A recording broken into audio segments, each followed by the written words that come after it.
तर मित्र त्या ठिकाणी आपण डॉक्युमेंट्स काय काय महत्त्वाचे आहेत ते आपण पाहणार आहोत की विद्यार्थ्यांनी ऑनलाईन अपलोड करत असताना आता बारकाईने लक्ष द्यायचं आहे की आपल्याला महत्त्वपूर्ण डॉक्युमेंट्स कोणकोणते आहेत.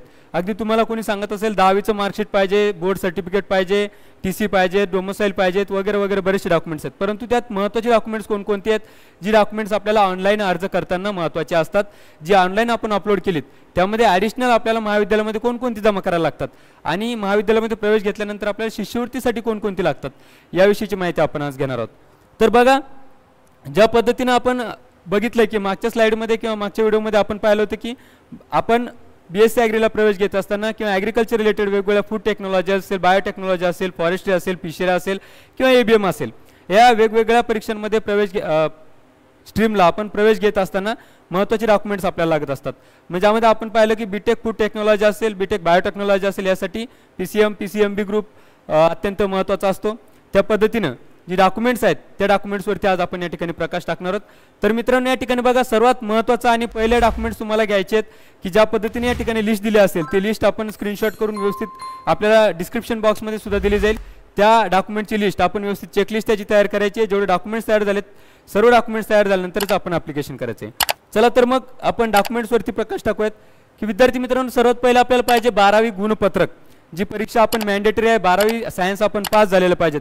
त्यामध्ये प्रकर्षानं बऱ्याचशा विद्यार्थ्यांना कमेंट बॉक्समध्ये विचारलं की सर, मी कॅटेगरीमधून विद्यार्थी आहे, मला 12वी बोर्डमध्ये 25% आहे, 27% आहे, तरीसुद्धा मला फॉर्म भरता येईल का? तर नाही. सर्वात महत्त्वाची अट त्या ठिकाणी अशी आहे की जे विद्यार्थी रिझर्वेशन कॅटेगरीमधून बिलॉंग करतात, ज्याला आपण SC ST VJNT OBC SBC हे प्रवर्ग म्हणतो, त्या प्रवर्गातील विद्यार्थ्यांना कमीत कमी 40% गुण हे 12th सायन्समध्ये असणं अत्यंत आवश्यक आहे. म्हणजे 12वी सायन्समध्ये त्यांना बोर्डामध्ये 40% गुण अत्यंत आवश्यक आहे. आणि जे विद्यार्थी ओपन कॅटेगरीमधून बिलॉंग करतात त्यांना कमीत कमी 50% गुण असणं अत्यंत आवश्यक आहे, जे ओपन कॅटेगरीचे विद्यार्थी आहेत त्यांना. ठीक आहे. तर अशा पद्धतीने त्याला तुमचे बोर्डमध्ये पर्सेंटाईल असणं अत्यंत आवश्यक आहे. म्हणून या ठिकाणी शासन काय करतं, तर 12वीचं गुणपत्रक तुमचं अत्यंत पहिले महत्त्वाचं ते चेक करते. त्यानंतर 10वीचं गुणपत्रक. आता गुणपत्रक म्हणजे मार्कशीट. बरेचसे विद्यार्थी म्हणतील सर मग बोर्ड सर्टिफिकेट नको आहे का? तर नाही. त्या ठिकाणी फक्त मार्क स्टेटमेंट ज्याला आपण म्हणतो ते ऑनलाईन अपलोड करायचं आहे, बोर्ड स्टेटमेंट जोडण्याची आवश्यकता नाही. त्यानंतर 10वीचं गुणपत्रक, त्याला आपण 10th मार्कशीट म्हणतो. परंतु महत्त्वाची गोष्ट या ठिकाणी लक्षात घ्या की मुख्याध्यापक यांच्या स्वाक्षरीने. जर बऱ्याचशा विद्यार्थ्यांचे त्या ठिकाणी पर्सेंटाईल मेन्शन झाले नसतील तर त्या सर्टिफिकेटवरती तुमच्या शाळेच्या किंवा महाविद्यालयाच्या मुख्याध्यापकाने स्वाक्षरी करून त्याला अटेस्टेड केलेलं असावं, तरच ते ग्राह्य धरण्यात येईल. ठीक आहे. त्यानंतर मित्रांनो, शाळा किंवा महाविद्यालय सोडल्याचा दाखला त्याला आपण TC किंवा लिव्हिंग सर्टिफिकेट म्हणतो असतो, ट्रान्सफर सर्टिफिकेट किंवा लिव्हिंग सर्टिफिकेट. तर जे 12वी तुम्ही पास झालात तर 12वीचं जे महाविद्यालय असेल किंवा शाळा कॉलेज असेल त्या महाविद्यालयाचं तुम्ही TC किंवा शाळा सोडल्याचा दाखला आत्ताच काढून घ्यायचा आहे. त्यानंतर CET नीट किंवा JEE परीक्षेमधील गुणपत्रक. मग आपल्याला अत्यंत महत्त्वाचं आहे की ज्याद्वारे आपल्याला प्रवेश मिळणार आहे. CET दिले असेल तर CETचं गुणपत्रक ओरिजिनल तुम्ही प्रिंट काढून ठेवायचं आहे. JEE दिलं असेल तर JEEचं तुम्ही सर्टिफिकेट काढून ठेवायचं आहे. नीट दिलं असेल तर नीटचं सर्टिफिकेट तुम्ही काढून घ्यायचं आहे, ज्यामध्ये ओरिजिनल कॉपीज तुमच्या कलर कॉपीज तुमच्यासोबत असू द्यात. त्यानंतर महत्त्वाचं की मागील वर्षी कृषी प्रवेश घेतला असेल तर संबंधित महाविद्यालयाचे बोनाफाईड. मग तुम्ही म्हणणार की मागील वर्षी प्रवेश घेतला असेल तर म्हणजे काय, तर बरेचसे विद्यार्थी काय करतात, समजा B ग्रेड C ग्रेड किंवा D ग्रेडचं महाविद्यालय मिळालं असेल तर त्या केसमध्ये विद्यार्थी पुन्हा एकदा CET देतात, पुन्हा एकदा प्रयत्न करतात आणि शासकीय महाविद्यालय किंवा टॉप A ग्रेड कॉलेज मिळण्यासाठी प्रयत्न करतात. मग म्हणून त्या विद्यार्थ्यांनी काय करायचं, जर तुम्हाला नवीन पुन्हा एकदा संधी घ्यायची असेल तर तुम्ही मागील वर्षी ज्या महाविद्यालयात प्रवेश घेतला आहे त्या महाविद्यालयाचे बोनाफाईड प्रमाणपत्र तुम्हाला घ्यायला लागेल, जे आपल्याला ऑनलाईन अपलोड करायची आवश्यकता असते. त्यानंतर महाराष्ट्र बाहेरील जे विद्यार्थी असतील त्यांच्यासाठी उमेदवाराचे स्थलांतर प्रमाणपत्र. मग तुम्ही म्हणणार की महाराष्ट्र बाहेरील उमेदवार म्हणजे कोणते, की समजा जे पालक आपल्या महाराष्ट्रातून बाहेर काही व्यवसायासाठी नोकरीसाठी जात असतील, त्यांच्या पाल्यांना इकडं महाराष्ट्र CET थ्रू आपल्याला ॲग्रिकल्चरसाठी ॲडमिशन घ्यायचं आहे, तर त्यांनी गॅजेटेड ऑफिसरचं स्थलांतर प्रमाणपत्र आहे तहसीलदाराकडून मिळत असतं, ते प्रमाणपत्र आपण घ्यायचं आहे.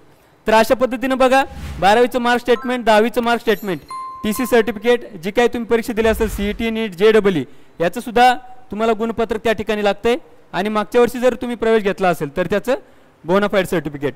आणि अदर स्टेटमध्ये जर तुम्ही राहायला गेला असेल तर या जिल्ह्यातील किंवा या राज्यातील तहसीलदाराचं त्या ठिकाणी मायग्रेशन सर्टिफिकेट किंवा स्थलांतर प्रमाणपत्र आपण त्याला म्हणत असतो. त्यानंतर दुसरं महत्त्वाचं डॉक्युमेंट्स आहे की आदिवासी प्रमाणपत्र किंवा रहिवासी दाखला.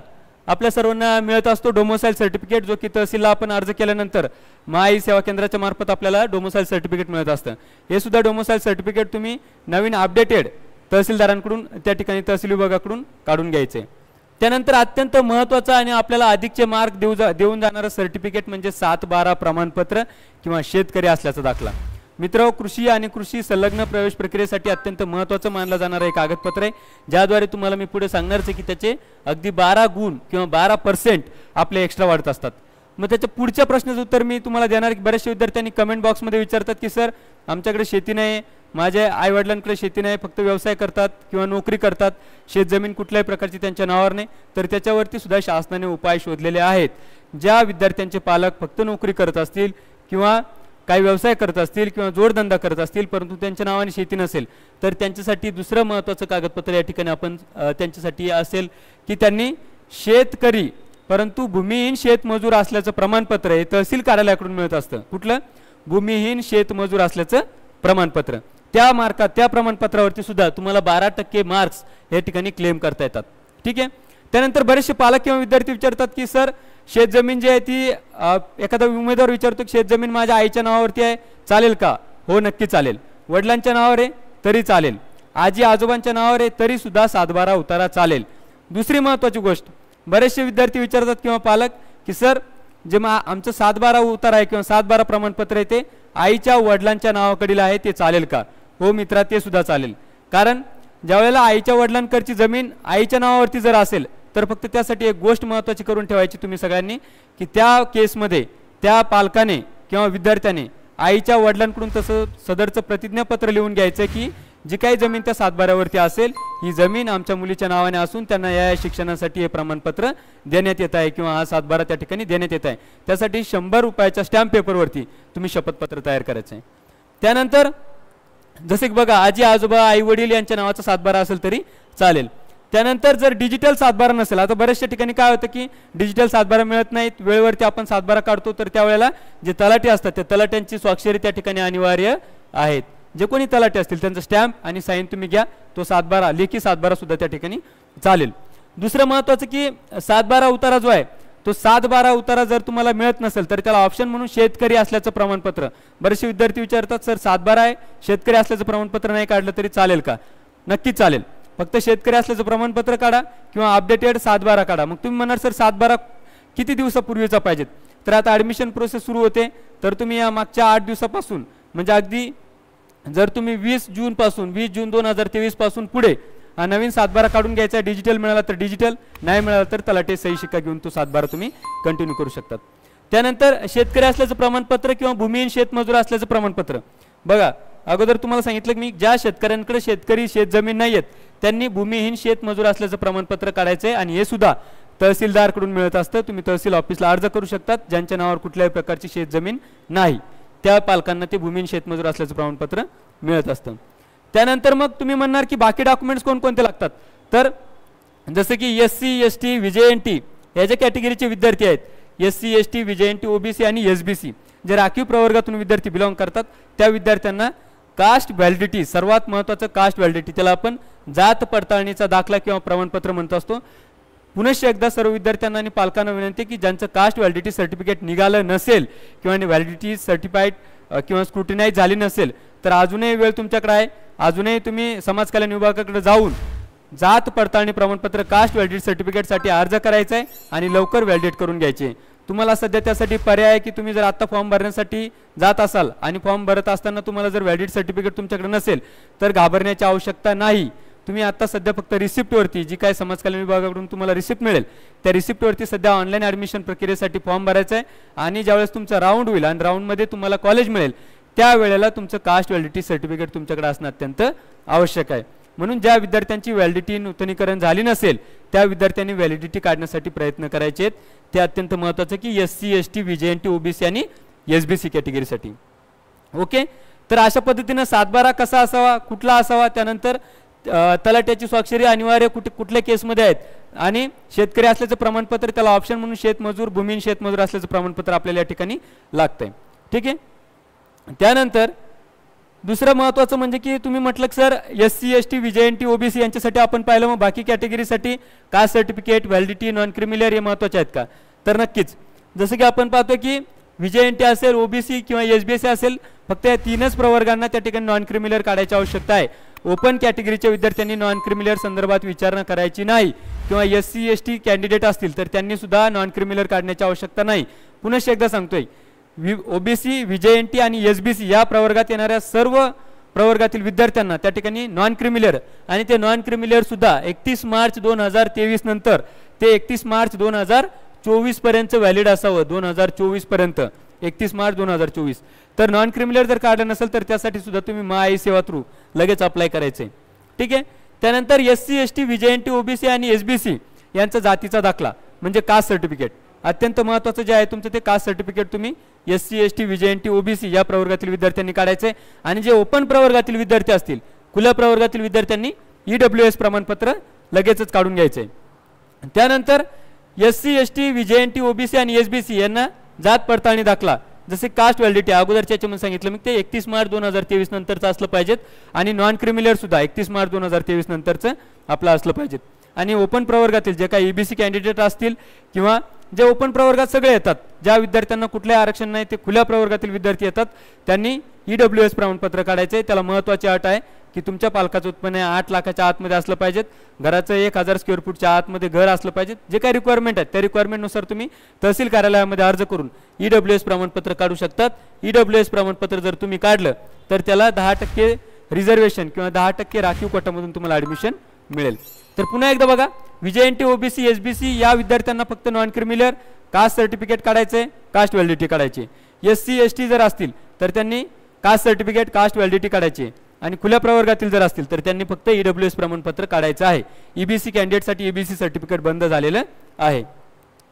त्यानंतर प्रकल्पग्रस्त, बरेचसे विद्यार्थी म्हणतात की सर आमची जमीन धरणामध्ये गेली किंवा रस्त्यामध्ये गेली, तर तशा प्रकारचे जर विद्यार्थी असतील तर त्यांनी प्रकल्पग्रस्त प्रमाणपत्र काढायचे, ज्याला आपण प्रोजेक्ट अफेक्टेड सर्टिफिकेट म्हणत असतो. प्रोजेक्ट अफेक्टेड सर्टिफिकेट म्हणजे प्रोजेक्ट अफेक्टेड सर्टिफिकेट बरेचसे विद्यार्थी तहसीलदाराचा आणतात, ग्रामसेवकाचा आणतात, तलाठ्याचा आणतात, ते चालणार नाही. पुनश्च एकदा सांगतो, एक विद्यार्थ्यांनी जे प्रकल्पग्रस्त सर्टिफिकेट ते जिल्हा पुनर्वसन अधिकारी यांच्याकडून घ्यायचे. आणि त्याची महत्त्वाची अट आहे की ते प्रकल्पग्रस्त जे सर्टिफिकेट आहे ते उमेदवाराच्या नावाचं असणं अत्यंत आवश्यक आहे. मग तुम्ही म्हणणार ते आमच्या नावाने कसं मिळणार?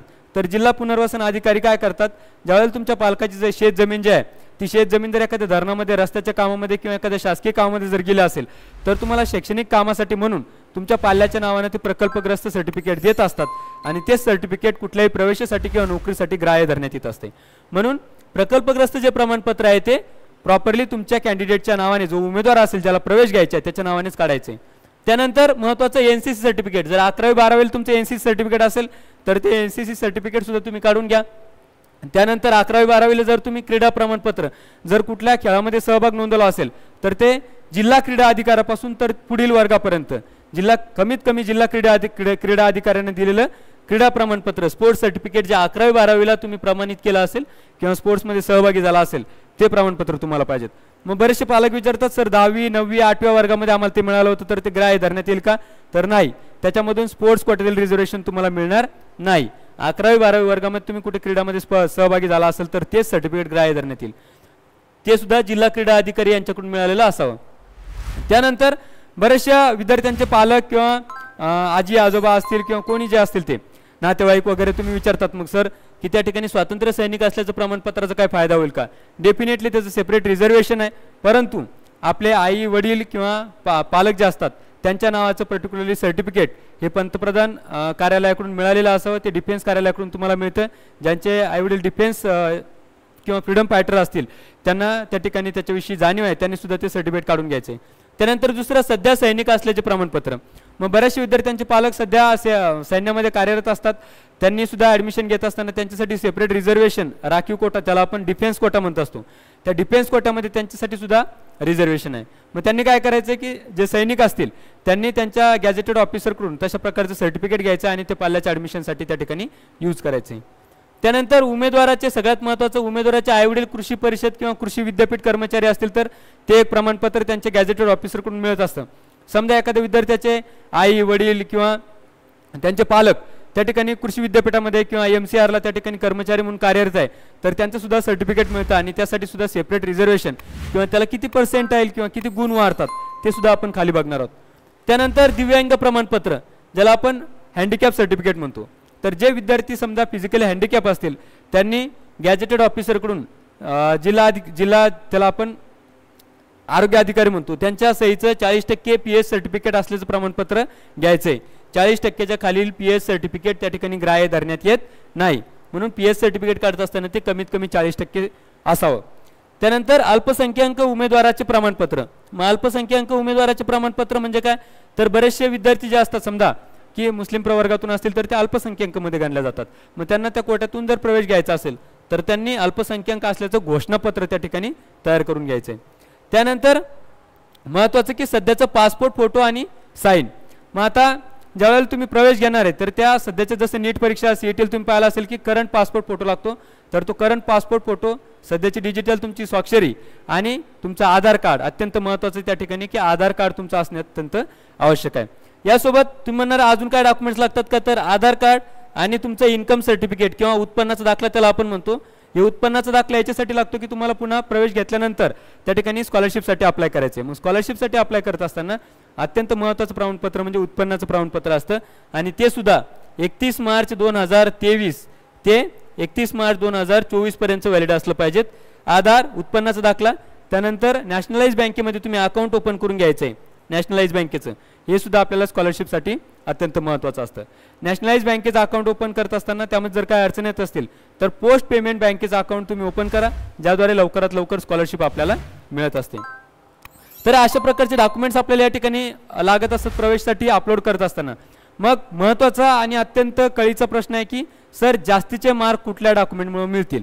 पुन्हा एकदा लक्षात घ्या ज्या विद्यार्थ्यांना फक्त पर्सेंटाईल स्कोअरनुसार आपल्याला ॲडमिशन घ्यायचं आहे त्या विद्यार्थ्यांनी 10वीचं गुणपत्रक 12वीचं गुणपत्रक caste certificate caste validity certificate. ज्या विद्यार्थ्यांना अप्लाय आहे त्यांनी नॉन क्रिमिनल सर्टिफिकेट त्यानंतर TC म्हणजे शाळा सोडल्याचा दाखला आणि त्यानंतर पालकाचं डिफेन्स सर्टिफिकेट वगैरे जर असेल तर हे विद्यार्थ्यांनी NCC NSSC सर्टिफिकेट काढून घ्यायचे आणि ज्याद्वारे त्यांना प्रवेश मिळतो. परंतु एक्स्ट्रा पर्सेंटाईल एक्स्ट्रा वेटेज कशामुळे मिळतील तर ते महत्त्वाचे डॉक्युमेंट्स आपण या ठिकाणी पाहूयात की 7-12 उतारा किंवा शेतकरी असल्याचं प्रमाणपत्र जर तुम्ही काढलं तर त्यावरती तुम्हाला एक्स्ट्रा 12% मार्क्स वाढतात. पुन्हा बरेचसे पालक विचारतात की सगळे पर्सेंटाईल आम्हाला वाढतील का सर की पुन्हा तुम्हाला सांगतो की समजा शेतकरी असला दाखला आहे 7-12 आहे आणि एखादा तुम्ही कृषीचा डिप्लोमा सुद्धा केला आहे तर विद्यार्थी विचारत सर 24-25 पर्सेंटाईल एक्स्ट्रा होत आहेत CETचे 98 झालेत मग मला हे सगळे मार्क्स मिळतील का तर नाही.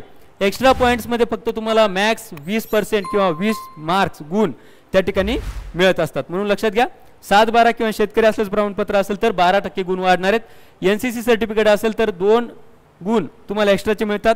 जिल्हा क्रीडा अधिकाऱ्यांनी दिलेलं स्पोर्ट्स सर्टिफिकेट असेल तर 2 गुण मिळतात.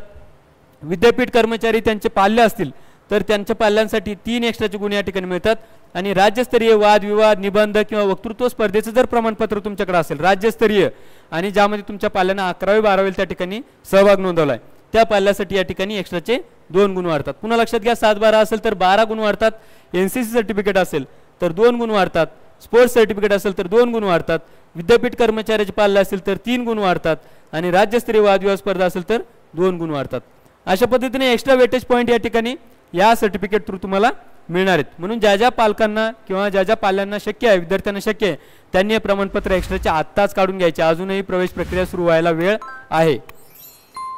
त्यानंतर जसं की 12% आपण इकडे पाहिलेत की 7-12ला 12% मिळतात परंतु एखादा विद्यार्थी 10वी नंतर प्रवेश घेऊन त्यांनी डिप्लोमा केलेला असतो आणि त्यानंतर 12वी सायन्स करून नीट किंवा CET परीक्षा देऊन आता कृषीसाठी प्रवेश घ्यायचा असतो तर त्या विद्यार्थ्यांनी पशुविज्ञान किंवा दुग्ध व्यवसाय जर डिप्लोमा केला असेल किंवा पदविका केली असेल तर त्यांना एक्स्ट्राचे 10 गुण मिळतात. एक्स्ट्राचे 10 गुण. किंवा पिकशास्त्र क्रॉप सायन्स केला असेल हॉर्टिकल्चर केला असेल डेअरी सायन्स केला असेल किंवा ग्रामीण कृषी विज्ञान संस्था ज्या अमरावती किंवा वर्ध्याचे त्याचा जर डिप्लोमा असेल तर त्याला सुद्धा एक्स्ट्राचे 10 पॉईंट्स आहेत. आणि कृषी शाळा पदविका जी 2 वर्षाचं मराठी माध्यमचं आहे ते करून 12वी करून पुन्हा तुम्ही CET देऊन जर आला असेल तर त्यांच्यासाठी सुद्धा हे 10 गुण एक्स्ट्रा वाढत असतात. म्हणून ज्या पाल्यांनी जर CET करायच्या अगोदर एखादा कोर्स केला असेल डिप्लोमा कोर्स त्याचे सुद्धा सर्टिफिकेट त्याचे मार्कशीट हे सगळे व्यवस्थित जमा करून ठेवायचे ज्याचे तुम्हाला 10 गुण वाढतात. आणि या सगळ्या मार्क्समध्ये एक्स्ट्राचे वेटेज फक्त तुम्हाला किती मिळणार आहे 20 पॉईंट सगळ्यांना त्या ठिकाणी मिळणार आहेत। समजा एखाद्या विद्यार्थ्याकडे 7-12 सुद्धा आहे आणि एखादा डिप्लोमा सुद्धा आहे, तर ते 12 आणि 10 हे 22 होतात। मग तुम्हाला 22 पर्सेंटाईल मिळणार आहे का?